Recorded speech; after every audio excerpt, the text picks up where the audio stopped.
So, hi team, I'm Kumdare team. I'm founder with Dr. Prich abroad MBBS consultant services. I'm a professional education consultant and career counselor.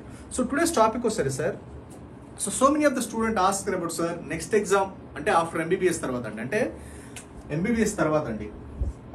So MBBS tarvata మనకి India వచ్చి next exam రాసుకుంటే బాగుంటుందా లేదంటే మనము India అయితే USML అయితే అంటే మనకి రెండు ఆప్షన్స్ ఉంటాయండి. So India abroad.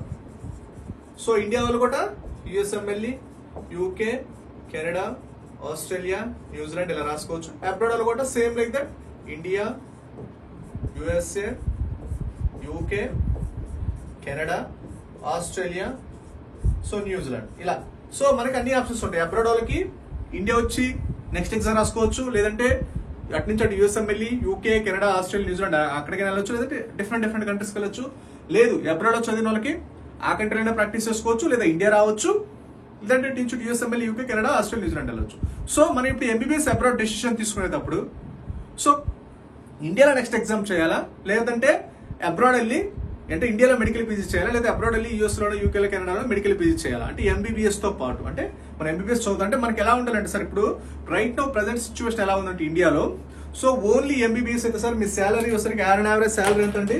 Only MBBS అనుకోండి, ఓన్లీ ఎంబీబీఎస్ అయితే only 30,000 30 max 30 to 50K per month. So మీరు అనుకున్న డాక్టర్ శాలరీ మీరు అనుకున్న 2 lakhs అవ్వచ్చు, పర్ మంత్ 3 lakhs అవ్వచ్చు. రావాలి అంటే ఓన్లీ ఎంబీబీఎస్ రైట్ నౌ నైవేడేస్ సరిపోదు. ఈ ఇప్పుడున్న ప్రెసెంట్ సిచ్యువేషన్ లో ప్రెసెంట్ ట్రెండ్ లో అవ్వచ్చు, ఈ ఉన్న కాంపిటీషన్ లో సరికి సో ఓన్లీ ఎంబీబీఎస్ చదివితే 30,000 to 40,000 max to 50,000 only MBBS. So compulsory ఒకసారి మనకి మెడికల్ పీజీ కూడా కావాలి కాబట్టి సో మెడికల్ పీజీ చేస్తేనే అదంటే స్పెషాలిటీ ఏదో స్పెషలైజేషన్ ఉంటే మాత్రమే స్పెషలైజేషన్ ఉండాలి, లేదా సూపర్ స్పెషల్ లేదా మల్టీ సూపర్ స్పెషలైజేషన్ ఉండాలి. సో ఏదైనా స్పెషలైజేషన్ ఉండాలంటే ఉన్నప్పుడు మాత్రం మీకు 2 లక్షలు అవ్వచ్చు, 3 లక్షలు శాలరీ వస్తుంది. ఓన్లీ ఎంబీబీఎస్ అయితే 20,000, 30,000, 40,000 అంతే, అంత మించి ఉండదు. నాట్ ఓన్లీ అంటే లెస్ దాన్ ఒక మనకి నర్స్ ఉంటారు కదండి, హాస్పిటల్లో ఉన్న నర్స్ శాలరీ కంటే తక్కువ. నర్స్కి 30,000 to 50,000 ఉంటుంది. ఇంకా సీనియర్ నర్స్ అయితే 1 lakh కూడా ఉంటుంది.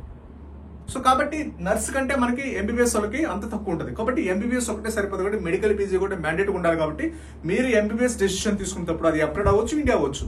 కంపల్సరీగా వస్తారు సార్ మెడికల్ పీజీని కూడా గుర్తుపెట్టుకోండి. ఎందుకంటే మీరు ఎంబీబీఎస్ లో చదివింది దానికి ఆల్రెడీ ఎక్స్టెన్షన్ అనమాట మెడికల్ పీజీ అంటే అది సపరేట్గా ఏదో ఉండదు.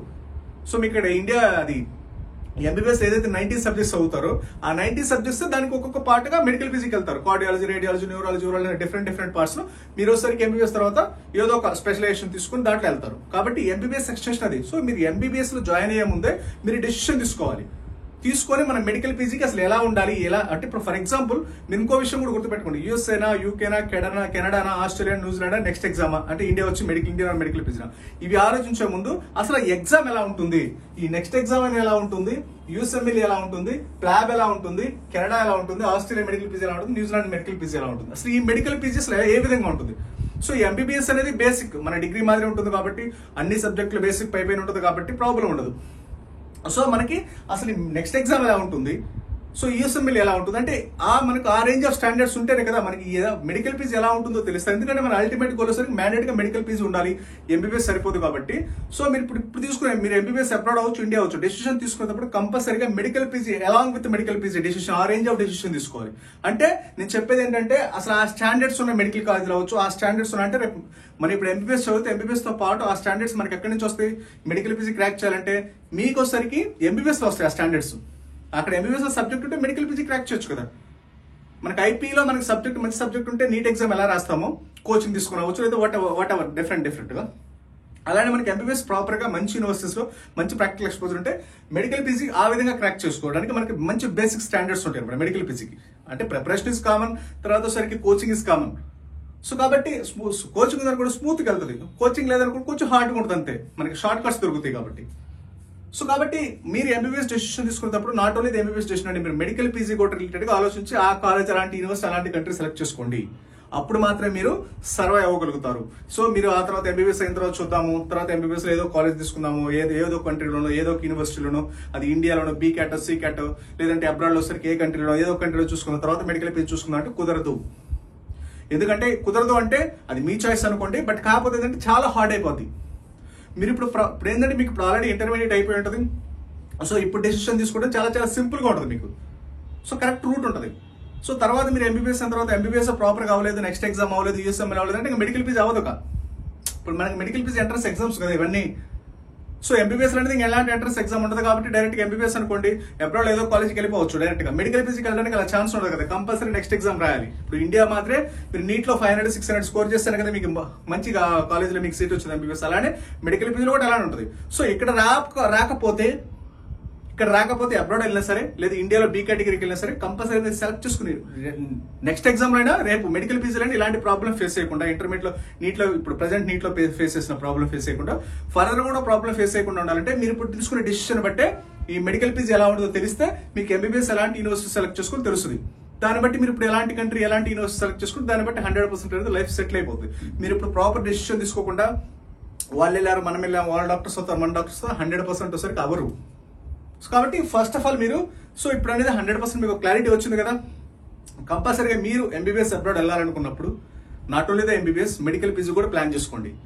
సో మెడికల్ పీజీ ఎలా ఉంటుందో ఒకసారి చెప్తాను చూడండి. సో ఇప్పుడు ఇంత ముందర లేదండి మెడికల్ పీజీ. సో ఇప్పుడు వస్తారు కదా మీకు నెక్స్ట్ ఎగ్జామ్ అవ్వచ్చు, యూఎస్ఎంఎల్ఈ అవ్వచ్చు, యూకే అవ్వచ్చు, కెనడా అవ్వచ్చు, ఏ కంట్రీకైనా సంబంధించి నాట్ ఇండియా తక్కువ వేయడానికి లేదండి. నెక్స్ట్ ఎగ్జామ్ అనేది మీకు హైలీ సబ్జెక్ట్ ఉండాలి, హైలీ కాంప్లికేటెడ్ అంటే ప్రాబ్లం ఓరియంటెడ్ ఉండాలి, అనలిటికల్ థింకింగ్ ఉండాలి, క్రిటికల్ థింకింగ్ ఉండాలి, ప్రాబ్లమ్స్ అంటే ప్రాక్టికల్ ఓరియంటేషన్ ఎక్కువ ఉండాలి.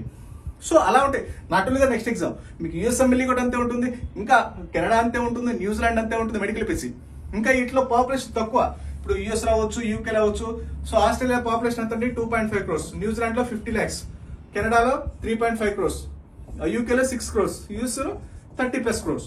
సో ఆల్మోస్ట్ వచ్చేసరికి మొత్తం కలుపుకున్న 40 to 45 crores ఉంటుంది. మన ఇండియాలో 1/3 పాపులేషన్ ఉంటుంది. సో పాపులేషన్ తక్కువ కాబట్టి డాక్టర్ రిక్వైర్మెంట్ తక్కువ ఉంటుంది. డాక్టర్ రిక్వైర్మెంట్ తక్కువ ఉన్నప్పుడు మీకు ఆటోమేటిక్గా కాంపిటీషన్ హెవీగా ఉంటుంది. సో కాబట్టి కాంపిటీషన్ హెవీగా ఉంటుంది. ఇండియాలో కూడా అంతే 150 crores ఉన్నారు. సో ఇక్కడ కొంచెం కాంపిటీషన్ తక్కువ ఉంటుంది కంపారిటివ్ వీటితో పోల్చుకుంటే. సో దట్టు కాబట్టి ఇట్లా వెళ్ళాలనుకున్నప్పుడు మీరు యూఎస్ఎంఎల్ఈ, యూకే, కెనడా వెళ్ళాలనుకున్నప్పుడు ఇంకా మంచి యూనివర్సిటీ సెలెక్ట్ చేసుకోవాలి ఎంబీబీఎస్ లో. సో ఎంబీబీఎస్ లో ఏదో కాలేజ్ ఏదో ఒక యూనివర్సిటీ తీసుకొని, సో మా ఫ్రెండ్స్ ఉన్నారు, రిలేటివ్స్ ఉన్నారని వెళ్ళారు అనుకోండి, proper standards, proper rules regulations లేకపోతే మీరు యూఎస్ఎంఎల్ఈ, యూకే, కెనడా ఈ క్రాక్ చేయాలంటే ఇంకా హైలీ ఇంపాసిబుల్. ఎందుకంటే పాపులేషన్ తక్కువ. న్యూజిలాండ్లో 50 lakhs, ఆస్ట్రేలియాలో 3.5 కోట్లు, కెనడాలో 2.5 కోట్లు. సో కాబట్టి చిన్న పాపులేషన్ ఉన్నది. కాబట్టి మన తెలంగాణ పాపులేషన్ ఎంత ఉంటుంది యూకే, అది ఏపీ పాపులేషన్ ఎంత ఉంటుంది యూకే. సో కాబట్టి ఇంత తక్కువ పాపులేషన్ ఉన్నప్పుడు ఏంటంటే మీకు కాంపిటీషన్ హెవీగా ఉంటుంది. ఎందుకంటే పాపులేషన్ తక్కువ ఉన్నప్పుడు డాక్టర్ రిక్వైర్మెంట్ తక్కువ ఉంటుంది. డాక్టర్ రిక్వైర్మెంట్ తక్కువ ఉన్నప్పుడు మీకు కాంపిటీషన్ హెవీ కాంపిటీషన్ ఉంటుంది, బడ్జెట్ ఎక్కువ ఉంటుంది, స్టాండర్డ్స్ ఎక్కువ ఉండాలి. అప్పుడు ఏం చేయాలి, ఇలాంటి కాంపిటేటివ్ ఎగ్జామ్స్ ఇంకా క్రాక్ చేయాలంటే హైలీ సబ్జెక్ట్ ఉండాలి. ఇంకా మనకి మీరు ఎంబీబీఎస్ లో మంచి యూనివర్సిటీస్, మంచి కంట్రీస్, ఇంకా extraordinary next level university select చేసుకోవాలి. సో ఆ విధంగా ఒక యూనివర్సిటీ, ఆ విధంగా ఒక కంట్రీ సెలెక్ట్. ఇండియా కూడా అంతేనండి. ఇండియాలో 150 crores పాపులేషన్ ఉంది. ఇక్కడ కూడా అంతే. నెక్స్ట్ ఎగ్జామ్ చిన్నది, ఇక్కడ నెక్స్ట్ 2 ఉంటాయి. అవి కూడా సబ్జెక్ట్ ఉండాలి, కంపల్సరీ ప్రాపర్ సబ్జెక్ట్ ఉండాలి, ప్రాపర్ అనలిటికల్ థింకింగ్ ఉండాలి, ప్రాబ్లం ఓరియంటేషన్ అంటే మనకి ప్రాక్టికల్ ప్రాబ్లం ఓరియంటేషన్ ఉండాలి, క్రిటికల్ థింకింగ్ ఉండాలి, అనలిటికల్ థింకింగ్ ఉండాలి. సో ఇంతకు ముందర లేదండి, ఏదో చదివాము, వెళ్ళాము, పాస్ అయిపోయాము, ఏదో వగైరా అంత స్మూత్ గా అయితే లేదు ప్రజెంట్ అయితే. కంపల్సరీగా వచ్చరికి మీరు ఇప్పుడు సెలెక్ట్ చేసుకున్న యూనివర్సిటీని, అది ఫారెన్ లో అవ్వచ్చు, అబ్రాడ్ లో అవ్వచ్చు, ఇండియాలో అవ్వచ్చు, మంచి యూనివర్సిటీ, మంచి కంట్రీ సెలెక్ట్ చేసుకోండి. డబ్బులు నేను బీ కేటగిరీ, డబ్బులు లేవని అబ్రాడ్ అలా కాదు. డబ్బులు ఉన్నా లేకపోయినా మంచి యూనివర్సిటీ అయితే 100% అది ఇండియా అవ్వచ్చు, అబ్రాడ్ అవ్వచ్చు. మంచి యూనివర్సిటీ, మంచి కంట్రీ చదివితే రే ఫ్యూచర్ ఉంటుంది. ఓన్లీ ఎంబీబీఎస్ చదివితే 20,000 కూడా రావు. ఇంకా మీకు 5-6 years తర్వాత ఇప్పుడు ఇంకా 30-40 వస్తుంది. అప్పుడు వచ్చరికి 20 కూడా రావు. కాబట్టి మ్యాండేట్ గా మెడికల్ పీజీ ఉండాలి. మ్యాండేట్ గా మెడికల్ పీజీ ఉండాలంటే మీరు 100% మంచి యూనివర్సిటీ, మంచి కంట్రీ ఇప్పుడు సెలెక్ట్ చేసుకుంటేనే కదా. ఈ 6 years మంచి ప్రోగ్రామ్, మంచి సబ్జెక్ట్, మంచి అనలిటికల్ థింకింగ్, మంచి ప్రాక్టికల్ వచ్చిన తర్వాత ఫర్దర్ గా మీరు మెడికల్ పీజీ క్రాక్ చేయాలన్నప్పుడు అప్పుడు యూజ్ అవుతుంది ఈ సబ్జెక్ట్ అంతా.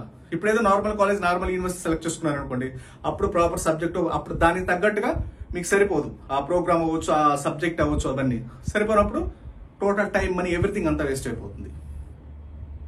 సో కాబట్టి ఇంత చదివి 20,000-30,000 శాలరీ అనేది ఉండదు. కాబట్టి కంపల్సరీగా వచ్చరికి మీరు మెడికల్ పీజీ మెడికల్ పీజీ ఇంకో విషయం గుర్తుపెట్టి, ఎంబీబీఎస్ సరిపోదు, 100% మెడికల్ పీజీ మ్యాండేటరీ.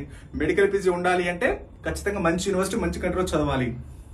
మంచి యూనివర్సిటీ, మంచి కంట్రీలో చదివితే మాత్రమే మనకు కంపల్సరీగా వచ్చి రేపు మెడికల్ పీజీ తగ్గట్టు మీకు మంచి సబ్జెక్ట్ దొరుకుతుంది. మంచి సబ్జెక్ట్ ఉన్నప్పుడు ఆటోమేటిక్గా రేపు మెడికల్ పీజీ 100% వస్తుంది. దాన్ని బట్టి మంచి డెసిషన్ తీసుకుంటే మన కెరీర్ అనేది 100% పర్ఫెక్ట్గా ఉంటుంది. సో కాబట్టి డెసిషన్ తీసుకున్నప్పుడు ఎంబీబీఎస్ అబ్రాడ్ డెసిషన్, ఈ నెక్స్ట్ ఎగ్జామ్ అవ్వచ్చు, యూఎస్ఎంఎల్ఏ అవ్వచ్చు, యూకే అవ్వచ్చు, కెనడా అవ్వచ్చు. సో కాంపిటీషన్ ఎక్కువ ఉంటుంది. కాంపిటీషన్ తట్టుకోవాలంటే మంచి సబ్జెక్ట్ ఉండాలి, మంచి క్రిటికల్ థింకింగ్ ఉండాలి, మంచి నాలెడ్జ్ ఉండాలి, ఇవన్నీ ఉండాలంటే మంచి యూనివర్సిటీ, మంచి కంట్రీ సెలెక్ట్ చేసుకోవాలి.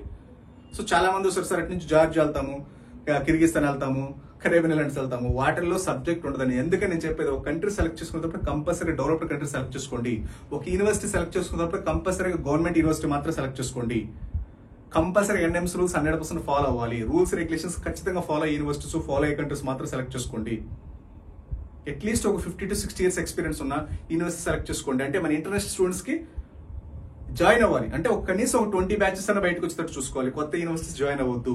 ఓల్డ్ యూనివర్సిటీస్, అదట్టు గవర్నమెంట్ యూనివర్సిటీస్, డెవలప్డ్ కంట్రీస్, మన friendly countries, all NMC rules follow అయ్యే కంట్రీస్, ఇలా సెలెక్ట్ చేసుకోండి.